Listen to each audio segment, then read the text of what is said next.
Our last speaker is Dr. Ribecca Stern, a researcher on forced migration from Sweden. Please.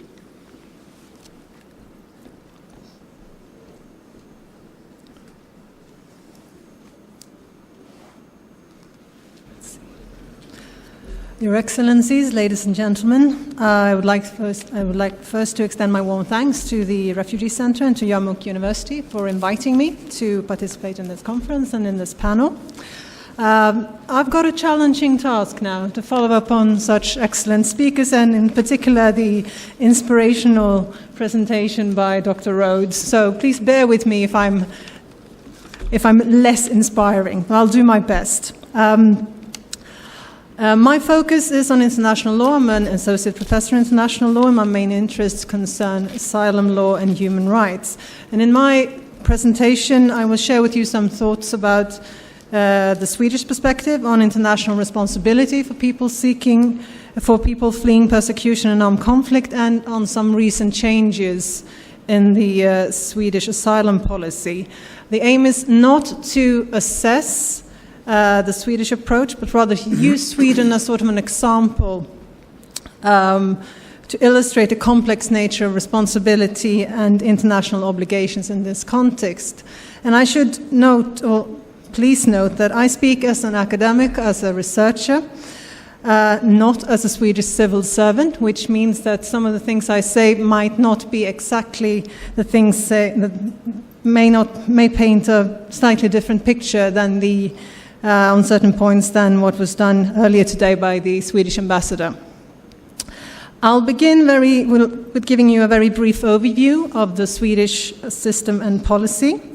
The legal framework for the Swedish asylum system is based on the 51 Refugee Convention, on international human rights conventions such as the European Convention on Human Rights, including the principle of non-refoulement, and European Union law on asylum and migration.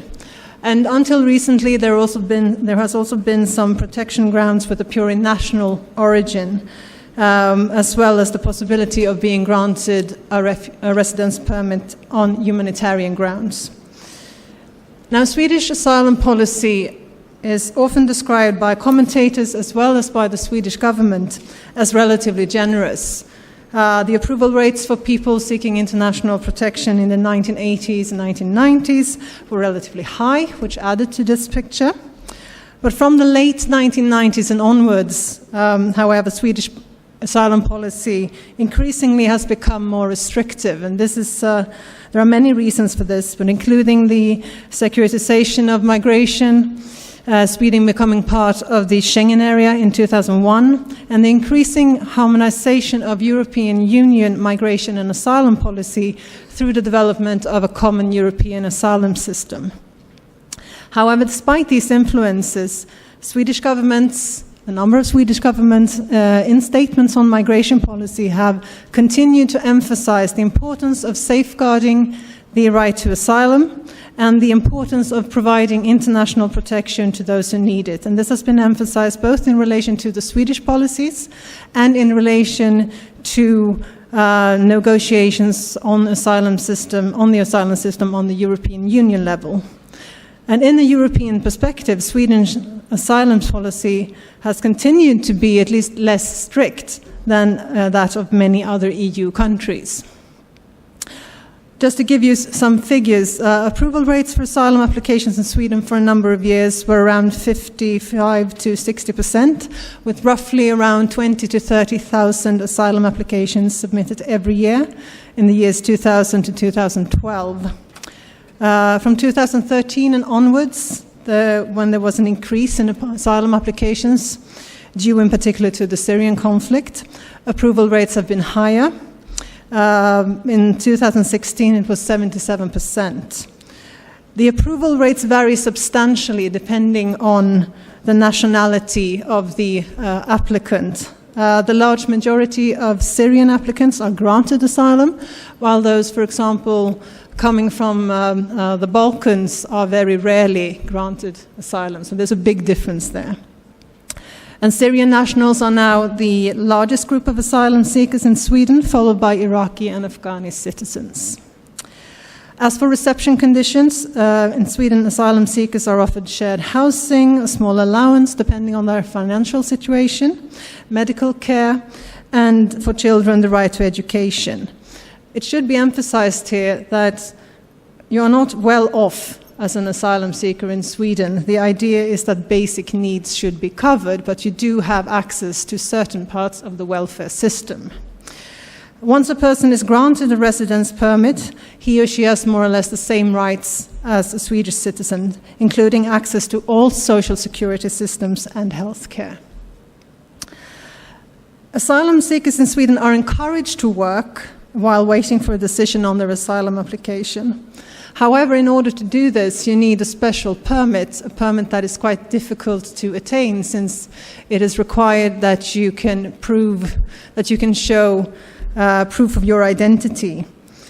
And the majority of asylum seekers in Sweden do not work, at least not officially, partly because of the difficulties of attaining this temporary permit, but also partly because the Swedish labour market is notoriously difficult to enter for non-Swedes. So we have a large community of asylum seekers who are basically waiting for decisions on their applications. So, having given you a very brief outline or a very brief overview of the Swedish system, I'll now turn to some recent changes in Swedish asylum policy. And these changes have resulted in Sweden now having the strictest asylum policy in the European Union. And these changes were introduced in 2015 as a response to what has been called the European refugee crisis, a crisis which really has put the question of responsibility of the international community to the test. Now, initially during this crisis, Sweden held on to this traditional position as being among the EU countries most open towards accepting large number of refugees and asylum seekers. However, as the number of asylum seekers arriving in Sweden continued to rise during the year 2015, in November 2015, almost 150,000 people had applied for asylum in Sweden during that 1 year. The government found it impossible to uphold this previous generous policy, and therefore decided to introduce a number of strict measures specifically aimed at curbing the number of asylum seekers coming to Sweden, and also to force or persuade, depending on how you phrase it, other EU countries to take on more responsibility for those seeking asylum in Europe than what had until then been the case. So if Sweden would take less, other countries would take more. That was the idea. Now, 150,000 asylum seekers in a few months might not seem much in comparison with the number of forced migrants having arrived the last few years in, for example, Jordan, in Turkey, in Lebanon. However, it was a lot in a European perspective. And as a result, the Swedish government in November 2015 declared that the Swedish asylum system, along with important societal functions such as social services, the healthcare system, the education system, was at the verge of a breakdown, more or less, under the pressure of so many asylum seekers coming and needing to take advantage of these welfare systems. So in short, the Swedish welfare system, the basis of society, was perceived as being very much challenged. And indeed, the system had been challenged in the months preceding this decision, including difficulties of finding facilities where all the asylum seekers could actually have roof over their heads. We came to that level. So in this situation, it was declared that Sweden needed breathing space in order to resume control.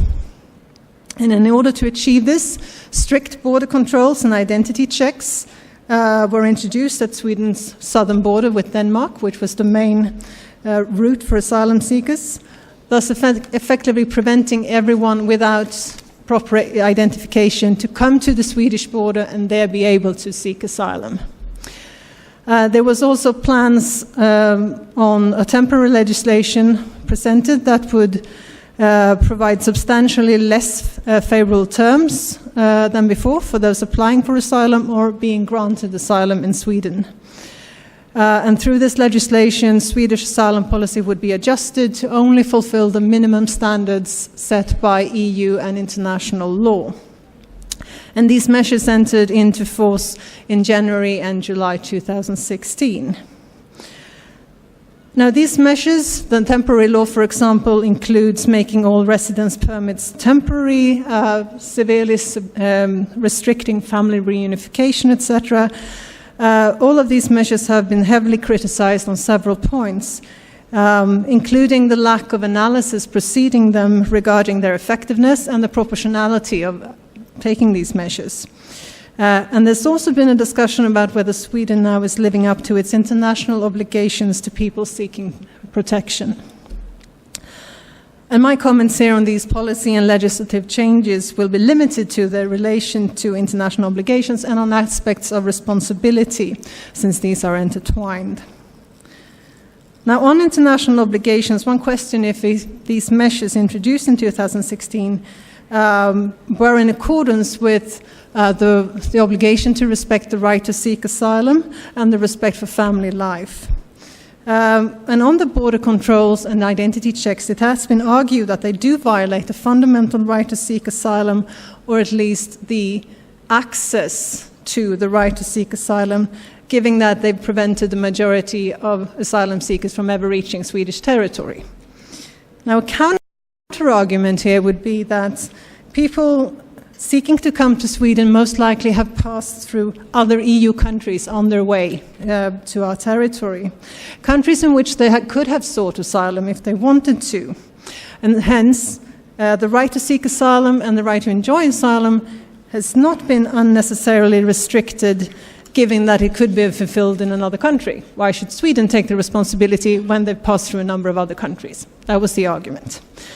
So from this point of view, Sweden is not in violation of the right to seek asylum, and one could argue neither is any country which is not the first safe country in which a person could find refuge.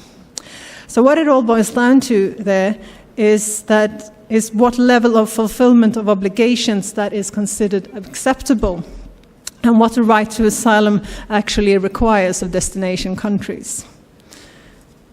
On the issue of responsibility, it can be argued that it is without question that the international community as a whole must assume its responsibility towards refugees and others seeking international protection, especially in times like these when the number of people forced to migrate has reached unprecedented levels. As we heard before lunch, there even up to 70 million people now, according to new statistics from the UNHCR.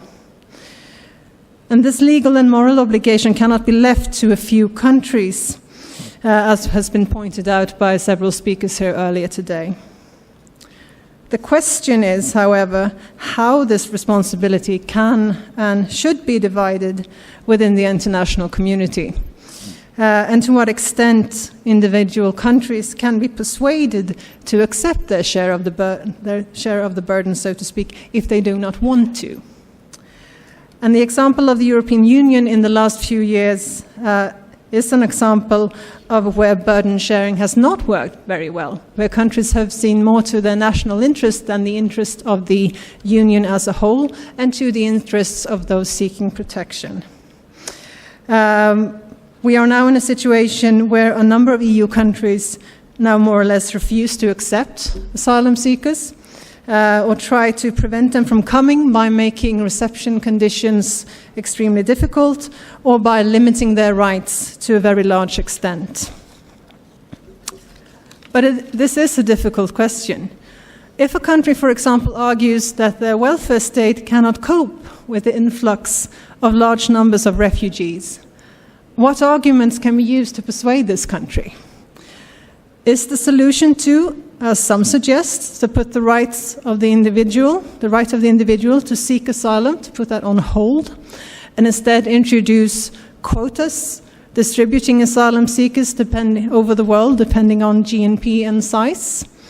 What would this do to the human right to seek asylum? What would the effects be on seeing this as a right and not as a possibility or something that can be given and taken away?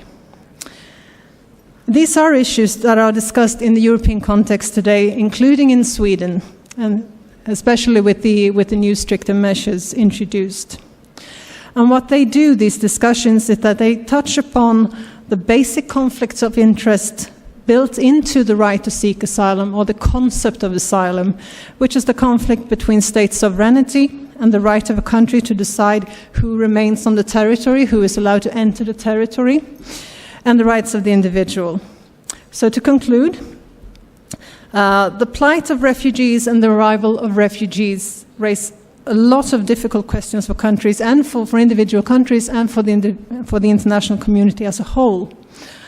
And what the Swedish example shows is that upholding a generous asylum policy is easy when the generosity or openness is not put to the test by the arrival of large numbers of people. But when this happens, principles sometimes give way to pragmatic solutions. However, opting out of this responsibility is not really an option for countries which are neighbors to countries, for example, plagued by armed conflicts such as Jordan. Now, I will in no way pretend that I have a solution to any of these problems. I do, however, think it's worth reminding ourselves that the right to seek and enjoy asylum, to seek and enjoy protection from harm, is a basic human right protected by international law, and that it as such should be respected by all members of the international community, even in times as difficult as the present, and even when trying to find new solutions to long-standing situations, because otherwise the right to seek asylum is not much of a right in the first place. Thank you very much.